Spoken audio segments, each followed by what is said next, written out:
அன்பான உறவுகளுக்கு என் இனிய வணக்கம். இதுவரைக்கும் நம்ம சேனலை சப்ஸ்கிரைப் பண்ணி சப்போர்ட் பண்ற எல்லாருக்குமே ரொம்ப நன்றி. புதுசா பாக்குறீங்க அப்படின்னா சப்ஸ்கிரைப் பண்ணி சப்போர்ட் பண்ணுங்க. இதுவரைக்கும் ஏன் வீடியோ போடலை அப்படின்னு சொல்லிட்டு நிறையவே கேள்விகள் இருக்கு. ஏன் வீடியோ போடலை அப்படின்னா எனக்கு கொஞ்சம் ஹெல்த் இஷ்யூஸ் இருந்துச்சு, கொஞ்சம் மென்டலா டிப்ரெஷனும் கூட அப்படின்னு சொல்லணும் அப்படின்னு. அதுதான் உண்மை. என்ன அப்படின்னா என்ன சொல்றதுன்னு எனக்கு தெரியல, எப்படி சொல்றதுன்னு தெரியல, கொஞ்சம் தயக்கமாவே தான் இருக்கு.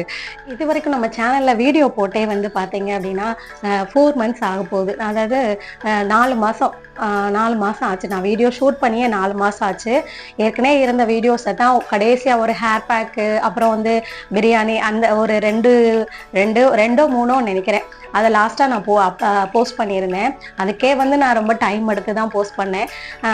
ஏன் வீடியோ போடலை அப்படின்றதுக்கான ரீசன் என்ன அப்படின்னா, நான் வந்து 3வது குழந்தை கன்சீவா இருக்கேன். அதனால என்னால் வீடியோ ஷூட் பண்ணவும் முடியலை. அதை தாண்டி எனக்கு எப்படி நம்ம 2 குழந்தைங்களை வச்சுட்டு 3வது குழந்தைகளை நம்ம எப்படி ஃபேஸ் பண்ண போறோம் அப்படின்ற ஒரு டென்ஷன் எல்லாமே எனக்கு இருந்தது. ஏற்கனவே ஒரு வீடியோவில் கூட நான் சொல்லியிருந்திருப்பேன், ஒரு சின்ன விஷயம்னா கூட நான் ரொம்பவே அப்செட் ஆயிடுவேன், அவ்வளோ சென்சிட்டிவ் அப்படின்னு சொல்லியிருப்பேன். அது 100% உண்மை. ஃபர்ஸ்ட் உங்க எல்லாருக்குமே ரொம்ப நன்றி சொல்ல கடமைப்பட்டிருக்கேன். என்ன அப்படின்னா, நம்ம 4 மாசம் வீடியோ போடாம இருந்தோம், எனக்கு ஒரு சப்ஸ்கிரைபர் கூட குறையாம எனக்கு அவ்வளோ சப்போர்ட் பண்ணியிருக்கீங்க. எனக்கு அது நினைக்கும் போது உண்மையிலேயே சொல்லணும் அப்படின்னா எனக்கு கண்ணீர் வருது அப்படின்னு தான் சொல்லணும்.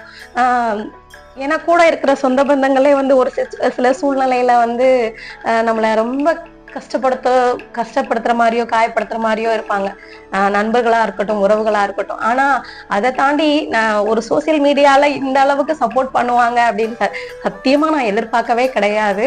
நான் 4 மாசத்துல எனக்கு ஒரு சப்ஸ்கிரைபர் கூட குறையல.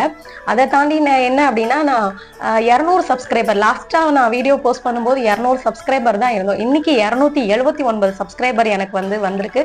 நான் வீடியோ போஸ்ட் பண்ணதுக்கு அப்புறம் வந்து 79 உறவுகளை நான் சம்பாதிச்சிருக்கேன் அப்படின்னு நினைக்கும் போது எனக்கு ரொம்பவே ஹாப்பி.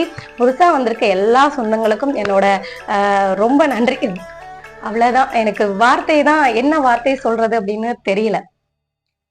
ஸோ எல்லாருக்கும் உங்க சப்ஸ்கிரைப் பண்ணி சப்போர்ட் பண்ற எல்லாருக்குமே ரொம்ப நன்றி. மறுபடியும் அடுத்தடுத்த வீடியோ கண்டினியூஸா போஸ்ட் பண்ற மனநிலையில நான் இப்போ உங்ககிட்ட வந்து நிக்கிறேன். அடுத்தடுத்து கண்டினியூஸா வீடியோஸ் நான் போஸ்ட் பண்ணிடுவேன், வீடியோ எடுத்துருவோம், போஸ்ட் பண்ணிடுவோம் அப்படின்ற ஒரு கான்ஃபிடென்ட்டோட வந்திருக்கேன். திரும்பவும் வந்துட்டேன் அப்படின்னு சொல்ற மாதிரி வந்துட்டேன். 3 குழந்தைங்களை வச்சு நம்ம எப்படி சமாளிக்க போறோம் அப்படின்ற ஒரு மனநிலை வந்து எனக்கு ரொம்பவே வந்து இருந்தது. எனக்கு இந்த 4 மந்த்ஸ்ல பாத்தீங்கன்னா எனக்கு ரொம்ப வாமிட்டிங் அதிகமா இருந்தது.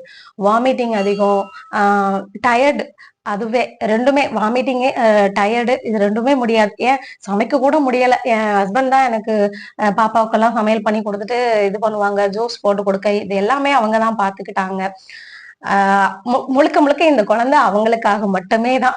ஏன்னா அவங்களுக்காக தான் இதை வந்து நான் இது பண்றேன். எனக்கு வந்து உண்மையிலே ஓப்பனா சொல்லணும் அப்படின்னா எனக்கு விருப்பம் இல்லை. 2 குழந்தைங்களை வச்சுட்டு நம்ம அடுத்த ஸ்டேஜ் வந்து பொருளாதார ரீதியா போகணும் அப்படின்ற மைண்ட் செட்டப் தான். ஏற்கனவே பழைய வீடியோல கூட சொல்லியிருக்கேன், நான் ஒரு பார்லர் பார்த்துட்டு இருக்கோம், சீக்கிரமே வந்து நம்ம ஒரு பியூட்டி பார்லர் ஆரம்பிப்போம் அப்படின்ற ஒரு மனநிலையும், அந்த ஒரு நான் இப்போ நான் 2010ல பியூட்டிஷியன் படிச்சிருந்தேன் அப்படின்னு சொல்லி நான் சொல்லியிருந்தேன். 2010ல பியூட்டிஷியன் படிச்சிருந்தோம். அது அந்த அந்த பியூட்டிஷியன் லெவல்லயே தான் நான் போயிட்டு இருந்தேன். ஸோ இப்ப ட்ரெண்டிங்ல இருக்கிற மாதிரி நம்ம பியூட்டிஷியன் வந்து கத்துக்கணும், எல்லாமே ட்ரெண்டிங்ல இருக்கிற இதை வந்து நம்ம கத்துக்கிட்டு நம்ம புதுசா ஒரு பார்லர் ஆரம்பிச்சு நம்ம அடுத்த ஸ்டேஜுக்கு போனோம் அப்படின்ற ஒரு மைண்ட் தாட்ல நாங்க கடையெல்லாம் கூட பார்த்துட்டே தான் இருந்தோம். அந்த மாதிரி ஒரு சூழ்நிலையில எனக்கு இந்த மாதிரி ஒரு கன்சீவா இருக்கேன் அப்படிங்கறது வந்து அக்செப்ட் பண்ணிக்கவே முடியல.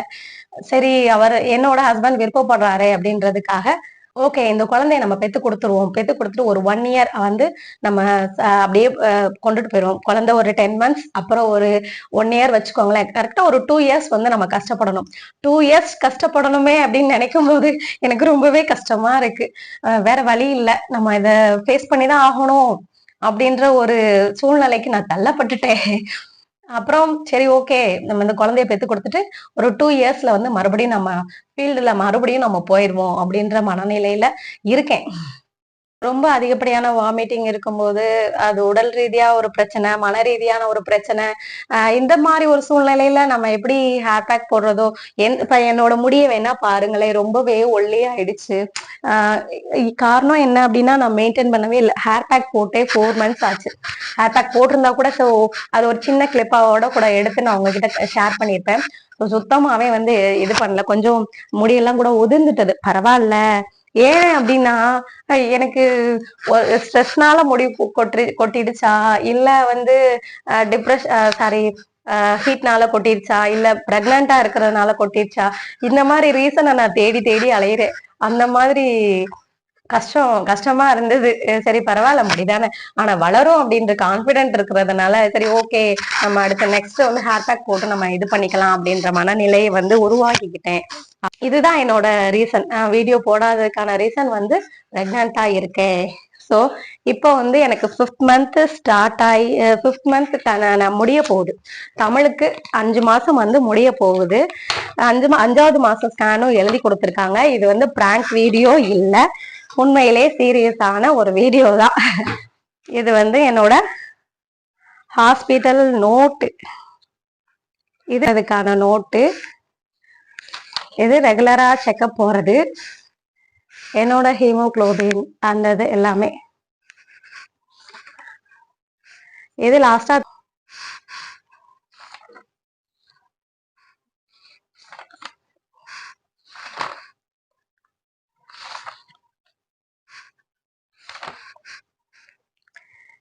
இப்போ லாஸ்டா நான் செக்அப் போன டேட் பாத்தீங்க அப்படின்னா 9/12 9/12/24. ஸோ திங்கக்கிழமை. இது வரைக்கும் நான் வந்து செக்அப் போயிட்டு இருக்கேன். இப்போ 5th மந்த் நடந்துட்டு இருக்கு. அட்டை தடுப்பூசி அட்டை எதுக்கு? இது வந்து என்னோட 3rd month scan report.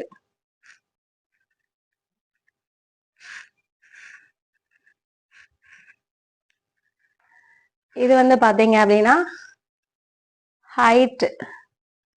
Height என்னோட வெயிட் எல்லாமே வந்திருக்கும். என்னோட டேட் வந்து எப்ப கொடுத்துருக்காங்க அப்படின்னா 7/5. EDD டேட் வந்து 7 to 8ல எடுத்த ஸ்கேன் ரிப்போர்ட் இது. எல்லாத்தையும் கடந்து போகும், இதுவும் கடந்து போகும். நான் சொல்லிட்டேன்.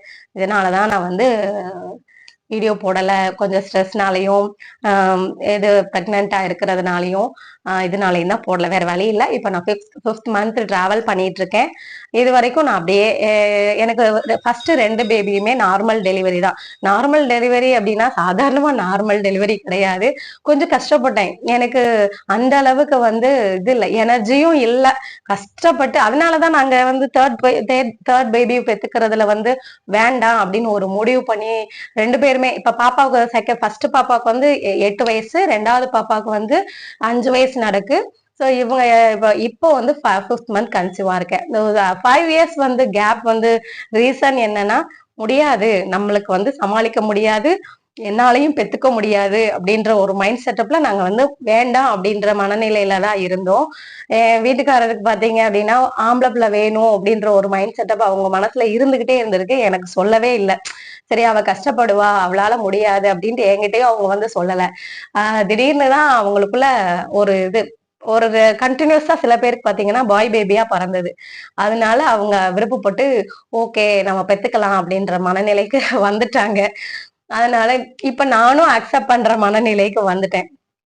ஓகே கடவுள் புண்ணியத்துல வந்து எனக்கு இந்த குழந்தையும் நார்மல் டெலிவரி ஆகணும், எந்தவித கஷ்டம் இல்லாம பெத்துக்கணும் அப்படின்னு தான் நான் நினைச்சேன். 3வது குழந்தை பெத்துக்க போறோம். ஸோ எனக்காக எல்லாருமே வந்து வேண்டிக்கோங்க. எவ்வளவு கஷ்டம் வந்தாலும் அதை கடந்து வரணும் அப்படின்னு நீங்க எனக்காகவும் வேண்டிக்கோங்க. ஏன்னா வந்து எதுக்காக சொல்றேன் அப்படின்னா உண்மையிலேயே வந்து நான் இந்த 279 உறவுகளுமே வந்து நான் நினைக்கவே இல்லை. இன்னைக்கு கண்ணுக்கு தெரியாம ஒரு சிஸ்டர் எங்கேயோ இருக்காங்க. சிஸ்டர் ஏன் வீடியோ போடல அப்படின்னு கேட்காங்க. அது யாரு அப்படின்னு சொல்லணும்னா சொல்லிடுறேன் ஓப்பனா. லக்ஷ்மி சிஸ்டர் அவங்க ஒரு ஹேர் ஹேர் பேக் தான் போட்டுட்டு இருக்காங்க. அந்த சிஸ்டர் கூட நான் என்கிட்ட கேட்டுட்டே இருப்பாங்க. உண்மையிலே அவங்களுக்கு ரொம்பவே நன்றி. ஏன்னா முகம் தெரிஞ்சு நம்ம வந்து ஒருத்தர் ஏன் வந்து ஒரு கண்டினியூஸா செய்யற வேலையை ஏன் செய்யல அப்படின்னு சொல்லி கூட கேட்க மாட்டாங்க. ஆனா அவங்க எனக்கு போன் இது கமெண்ட்ல சிஸ்டர் ஏன் வீடியோ போடல, நீங்க வாரத்துக்கு ஒரு வீடியோவாவது போடுங்க அப்படின்னு சொல்லி என்னை வந்து என்கரேஜ் பண்ணாங்க. உண்மையிலேயே வந்து அவங்கள நம்ம வந்து நேருக்கு நேரா சந்திச்சது கிடையாது. ஆனா இன்னைக்கு ஒரு மீடியா மூலயமா ஒரு உறவை நான் வந்து சம்பாதிச்சிருக்கேன் அப்படின்னு நினைக்கும் போது உண்மையிலே கடவுளுக்கு நான் ரொம்ப நன்றி சொல்லிக்கிறேன். ஓகே, இப்போ அடுத்தடுத்து நம்ம ஹேர் பேக் வீடியோ, வீட்டுல நான் சமைக்கிறது, என்னோட பிரெக்னன்சில நான் 2 பிரெக்னன்சில எப்படி இருந்தேன் அப்படிங்கறது ஒரு விளாகாவும், ஒரு ஹேர் பேக் தனியா ஹேர் பேக் மட்டும் தனியா நான் போட்டுருவேன். மற்றபடிக்கு ஹேர் பேக் போட முடியாத சூழ்நிலையில நான் உங்களுக்கு அஸ் யூஷுவல் டெய்லி ரொட்டீன்ஸா வந்து நான் சின்ன சின்னத வீடியோ சமைக்கிறது, என்னென்ன நான் பண்றேன் அப்படிங்கிறத சொல்றேன். பயன்படும் அப்படின்னு நினைக்கிறவங்க பயன்படுத்திக்கோங்க. கடவுள் வந்து குழந்தை இல்லை அப்படின்னு சொல்லி நிறைய பேர் ஃபீல் பண்ணுவாங்க. அத்தனை பேருக்கும் சுவாமி வந்து எல்லா குழந்தை இல்லாம கஷ்டப்படுற எல்லா ஆன்மாவுக்கும் சுவாமி குழந்தை வரம் அருள்வார். ஏன்னா எனக்கே கொடுக்கும்போது சுவாமி உங்களுக்கு கண்டிப்பா கொடுப்பார். பாத்தீங்கன்னா எனக்கு அப்டமல் வந்து பெருசாதான் இருக்கும். பாத்தீங்கன்னா எனக்கு வயிறு தெரியும். எப்படின்னா எனக்கு ஏற்கனவே பழைய வீடியோல பாத்தீங்கன்னா பார்த்தவங்களுக்கு தெரிஞ்சிருக்கும். ஏற்கனவே எனக்கு வயிறு கொஞ்சம் இருக்கும். ஒரு 3 months to 4 months பிரெக்னெண்டா இருக்கவே மாதிரிதான் இருக்கும். வயிறு குறைக்கிறதுக்கு நான் ரொம்ப கஷ்டப்பட்டு அதுவே ரொம்ப கஷ்டப்பட்டு குறைச்சேன். இப்போ வந்து பாத்தீங்கன்னா எனக்கு கிட்டத்தட்ட ஒரு 7 to 8 month இருக்கிற மாதிரி தெரியும். ஆனா எனக்கு 5th month தான் ஆகுது. எனக்கு 3வது பேபி. சோ வந்து நான் பிரெக்னெண்டா இருக்கேன் அப்படிங்கறத சொல்லவே இல்லை. எங்க பக்கத்து வீட்டு இந்த சுவருக்கு அடுத்த சுவர் பின்னாடி பக்கத்து வீட்டுல இருக்கவங்களுக்கு கூட நான் பிரெக்னெண்டா இருக்கேன் அப்படிங்கிறது தெரியாது. யாருக்கும் ஏன் சொல்லல அப்படின்னா சொல்ற மனநிலையில நான் இல்ல. அதனாலதான் நான் சொல்லல. அதனாலதான் ஒரேதா வந்து எல்லாருக்கும் சொல்லிடுவோம் அப்படின்னு சொல்லிட்டு உங்ககிட்டயும் சொல்லியாச்சு. எல்லாருக்கும் நான் வந்து மறுபடியும் நான் தேங்க்ஸ் சொல்லிக்கிறேன். அடுத்தடுத்த வீடியோ நான் போஸ்ட் பண்றேன். எனக்கு மறுபடியும் உங்களோட ஆதரவு நீங்க கொடுக்கணும். புதுசா வந்து ஒரு லைஃப் ஸ்டைல்ல நான் போக போறேன். இது வரைக்கும் நான் இருந்ததை விட இன்னும் அடுத்தும் எக்ஸ்ட்ரா வந்து சுமைகளை தாங்கக்கூடிய அளவுக்கு என் மனநிலை இருக்கிறதுனால உங்களோட ஆதரவும் உங்களோட சப்போர்ட் உங்களோட இது எல்லாமே இருக்கும்போது என்னால எதையும் ஃபேஸ் பண்ண முடியும் அப்படின்ற ஒரு நம்பிக்கை வந்து இருக்கு. ஏன்னா எனக்கு ஒரு பேசிக்கா ஒரு இருக்கக்கூடிய ஒரு யூடியூபருக்கு எனக்கு நீங்க கொடுத்த ஆதரவு உண்மையிலேயே ரொம்ப பெருசு. எப்படி சொல்றது அப்படின்னா நான் ஹேர் பேக் வீடியோ போட்டிருக்கேன். நான் பிகினரா இருக்கக்கூடிய யூடியூபர் தான். எனக்கு இந்த அளவுக்கு நீங்க ஆதரவு கொடுப்பீங்கன்னு சத்தியமா நான் நினைக்கவே இல்லை. அதுக்கு நான் எப்படி வியூஸும் ஒரு ஹேர் பேக் வீடியோ எல்லாம் 5600 வியூஸ் போயிருந்துச்சு அப்படின்னா உண்மையிலேயே எனக்கு அது ரொம்ப பெரிய விஷயமா நான் ஃபீல் பண்ணேன். யூடியூப்னால அந்த சொந்தங்களுக்கும் உண்மையிலேயே என்னோட மனமார்ந்த நன்றியை தெரிவித்துக்கிறேன்.